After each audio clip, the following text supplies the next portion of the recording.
Hi guys. 2024 எவ்வளோ விஷயங்கள் நடந்திருக்கு. அதில் ஒரு முக்கியமான விஷயம் ரீசெண்டாக ஆந்திராவில் அல்லு அர்ஜுன் சார் படம் ரிலீஸ் ஆகி புஷ்பா 2 வெற்றிகரமாக ஓடிட்டுருக்கு. அந்த டைமில் நடந்த ஒரு சம்பவம் தான் ரேவந்த் சார் வந்து அல்லு அர்ஜுன் சார் மேலே விசாரணைக்குன்னு கூப்பிட்டு போயிருக்காங்க.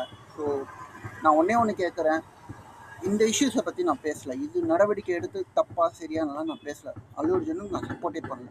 ஆனால் ஒவ்வொரு இடத்துக்கும் திருப்பதி போய் பார்க்கும்போது அந்த மக்கள் படுற ஒரு கூட்ட நெரிசலில் சிக்கி திக்கி திணறி தான் இந்த மாதிரி வராங்க. அல்லு அர்ஜுன் மேலே கேஸ் ஃபைல் பண்ணி அவர் மேலே ரிப்போர்ட் பதிவு பண்ண நீங்கள் அந்த மக்களுக்கு ஏன் பாதுகாப்பு? அங்கேயும் அதான் நடக்குது.